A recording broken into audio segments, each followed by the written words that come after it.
নমস্কার, শরৎ রায় অফিসিয়ালে সকলকে স্বাগত জানাই। আজকে আমি একাদশ শ্রেণীর পাঠ্য মঙ্গল কাব্য, এই মঙ্গল কাব্যের বৈশিষ্ট্য এবং মঙ্গল কাব্যের বিষয় নিয়ে একটুখানি আলোচনা করছি। খুব সংক্ষেপে আলোচনা করছি, বাচ্চারা যাতে পরীক্ষার উত্তরগুলো করতে পারে সেই রকম অনুযায়ী আমি একটু আলোচনা করে দিই। হ্যাঁ, ঠিক আছে। আচ্ছা, শুরু করি। প্রথমে যে কথাটা বলবো যে মঙ্গল কাব্য হচ্ছে মধ্যযুগের কাব্য। মধ্যযুগের আদি সাহিত্য যেটা ছিল সেটা কিন্তু আমরা সবাই জানি, শ্রীকৃষ্ণ কীর্তন কাব্য। আমরা এর আগের ভিডিওতে আলোচনা করেছি এটা। হ্যাঁ, তারপরে যে চতুর্দশ শতাব্দী এলো, চতুর্দশ শতাব্দীর প্রথম দিকেই কিন্তু এই মঙ্গল কাব্যের সূত্রপাত হয়েছে। মঙ্গল কাব্যটা কিরকম হলো, যে মানে কি করে এলো মঙ্গল কাব্যটা? হ্যাঁ, যখন বাইরের শত্রুরা আক্রমণ করলো তখন সাধারণ মানুষ আর পুরনো দেবদেবীর প্রতি আর আস্থা রাখতে পারলো না। তখন তারা মনে মনে এমন এক দেবীকে কল্পনা করলো যিনি বড়া ভয় দেবেন, মানুষের মনের মধ্যে শক্তি সাহস সঞ্চার করবেন। সেই ধ্যান ধারণা থেকে কিন্তু মঙ্গল কাব্য, মঙ্গল দেবদেবীর সূত্রপাতটা শুরু হলো। হ্যাঁ, যে এবার যে তাহলে মঙ্গল কাব্য লিখতে গেলে পরে কিরকম ভাবে লেখা হবে, তার বৈশিষ্ট্যগুলো কি হবে সেটা একটুখানি বলি। প্রথমে মঙ্গল নামটা নিয়ে একটুখানি। মঙ্গল মানে হচ্ছে মঙ্গল করা, মানুষের উপকার, হ্যাঁ, মানুষের ভালো হওয়া। তা এটা নিয়ে নানা মুনির নানা মতভেদ আছে। প্রথমে কেউ কেউ বলছেন যে একদল আহ ভাষাতাত্ত্বিক বলবো না, সাহিত্য বিশারদ, তারা বলছেন যে মঙ্গল হচ্ছে এমন একটা গ্রন্থ, এমন একটা বই, যে বইটা বা পুঁথি তো বলবো না, গ্রন্থই বলবো, যে গ্রন্থটা মানুষের বাড়িতে রাখলে পরে, গৃহস্থের বাড়িতে রেখে দিলে পরে মানুষের মঙ্গল হয়, গৃহস্থের কল্যাণ হয়। ঠিক আছে, এই জন্য এই কাব্যটার নাম হচ্ছে মঙ্গল কাব্য। ঠিক আছে, বেশ।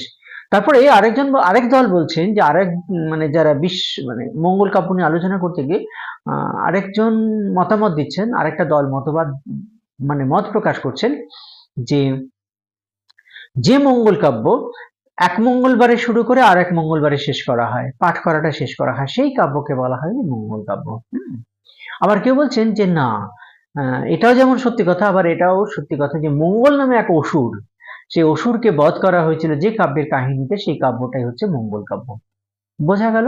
তাহলে এছাড়া আরো মতভেদ আছে, নানা মুনির নানা মতভেদ আছে, আমরা সেগুলো যাচ্ছি না।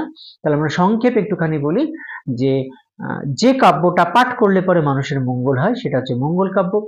যে কাব্য গৃহস্থের ঘরে রেখে দিলে পরে মানুষের মঙ্গল হয়, গৃহস্থের মঙ্গল হয়, কল্যাণ হয়, সেটাই হচ্ছে মঙ্গল কাব্য।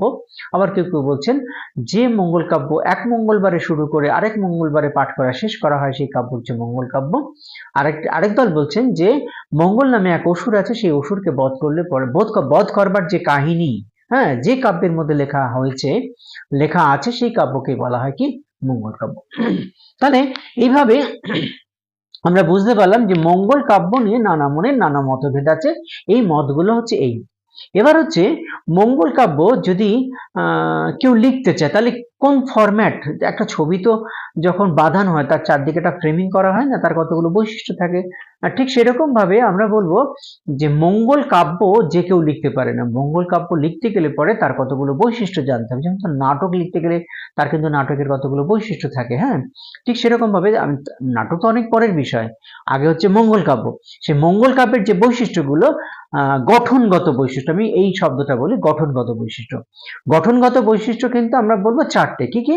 একটা হচ্ছে বন্দনাংশ। প্রথমে যত দেবদেবী আছে, বিশেষ করে গণেশ দেবতার কিন্তু বন্দনা করা হয়, যে অংশটা সেটা হচ্ছে বন্দনাংশ। তারপর হচ্ছে গ্রন্থোৎপত্তির কারণ, এবং অধিকাংশ ক্ষেত্রে আমরা লক্ষ্য করেছি যত কবি সাহিত্যিকরা মানে মঙ্গল কাব্য রচনা করেছেন তারা প্রত্যেকেই কম বেশি তারা কিন্তু দেবতার আদেশ প্রাপ্ত হয়ে তবে কিন্তু তারা কিন্তু মঙ্গল কাব্যটা রচনা করেছেন। হ্যাঁ, সেই জন্য ওই পর্বের নাম বা ওই অংশটার নাম হচ্ছে গ্রন্থোৎপত্তির কারণ। হ্যাঁ, তারপর আসছে দেবখণ্ড। দেবখণ্ড হচ্ছে স্বর্গভ্রষ্ট হয়েছেন কোনো দেবতা বা কোনো স্বর্গের কোনো মানুষ তো না, স্বর্গের কোনো অপ্সরা অপ্সরী, তারা ভুল পথে পরিচালিত হয়ে খারাপ কাজ করেছে, ভুল কাজ করেছে, তার জন্য সব মর্ত পৃথিবীতে জন্মগ্রহণ করেছে, এবং দেবতারা চান যে মর্তে তাদের পুজো প্রচার হোক, প্রসার হোক, হ্যাঁ, নাম ছড়িয়ে পড়ুক, একটু পুজো পান, সেই জন্য কিন্তু দেবখণ্ডটা। এবং সেই দেবতারাই কিন্তু নররূপে তারা কিন্তু মানুষের সঙ্গে মিশে গেছে, এই হচ্ছে নরখণ্ড। তাহলে চারটে পার্ট আমরা বললাম, একটা হচ্ছে বন্দনাংশ, একটা হচ্ছে গ্রন্থোৎপত্তির কারণ, দেবখণ্ড এবং নরখণ্ড।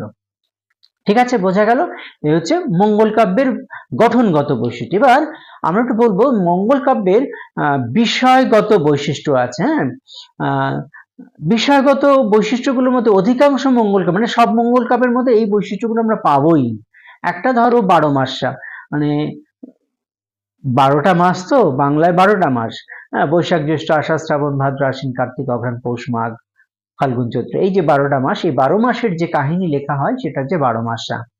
আবার দেখো চৌতিসা বলে একটা অংশ আছে। চৌতিসা হচ্ছে ক থেকে যে ব্যঞ্জন বর্ণ, হ্যাঁ ব্যঞ্জন বর্ণ, এই ব্যঞ্জন বর্ণের প্রত্যেকটা বর্ণকে নিয়ে কয়েতে কলিযুগ, ক্ষয়েতে খগ মুরারি, গয়েতে গরুর দেবের ধ্যান, এরকম ভাবে ক খ গ ঘ চ ছ জ ঝ ঞ ট ঠ ড ঢ মূর্ধন্য, এরকম 34টা অক্ষর নিয়ে যেখানে বর্ণনা করা হচ্ছে যে কাব্যের কাহিনী, সেটা হচ্ছে চৌতিসা।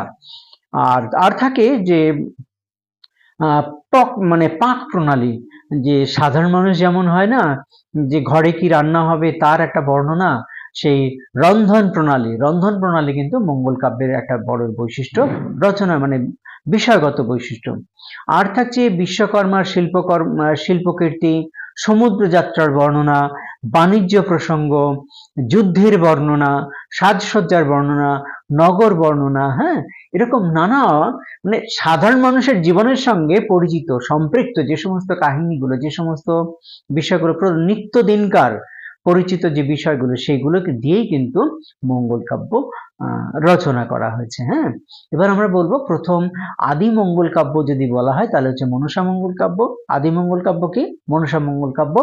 তারপরেই হচ্ছে চণ্ডী মঙ্গল কাব্য, ধর্ম মঙ্গল কাব্য, অন্নদা মঙ্গল কাব্য। হ্যাঁ, ধর্ম মঙ্গল কাব্য মাঝখানে আছে, অন্নদা মঙ্গল কাব্য ভারতচন্দ্র রায়গুণাকরের লেখা। এইভাবে আমরা বিভিন্ন মঙ্গল কাব্যকে পরপর পেয়েছি। তবে কানাহরি দত্ত তিনি কিন্তু প্রথম মনসা মঙ্গল কাব্য রচনা করেছেন। আর ওই দিক থেকে মুকুন্দরাম চক্রবর্তী তিনি কিন্তু রচনা করেছেন চণ্ডী মঙ্গল কাব্য। ঠিক আছে, ঘনরাম তিনি রচনা করেছেন ধর্মমঙ্গল কাব্য। ধর্মমঙ্গল, ধর্ম তো ধর্মরাজ যুধিষ্ঠির যেমন, আর ধর্মের দেবতা যমরাজ আবার ওই দিক থেকে, এখানে কিন্তু ধর্ম বলতে সূর্যদেবের কথাই বলা হয়েছে। আর অন্নদা মঙ্গল কাব্য রচনা করেছেন ভারতচন্দ্র রায়গুণাকর। তো আমরা এই বিষয়গুলো নিয়ে একটু আলোচনা করব পরের অধ্যায়ে, মানে পরের ভিডিওতে আমরা সেগুলো দেব।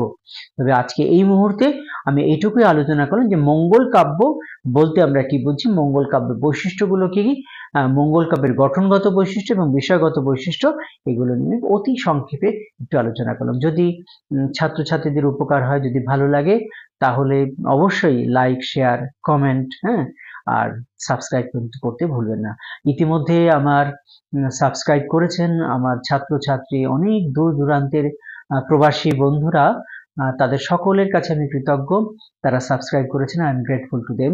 Thank you. রাখি।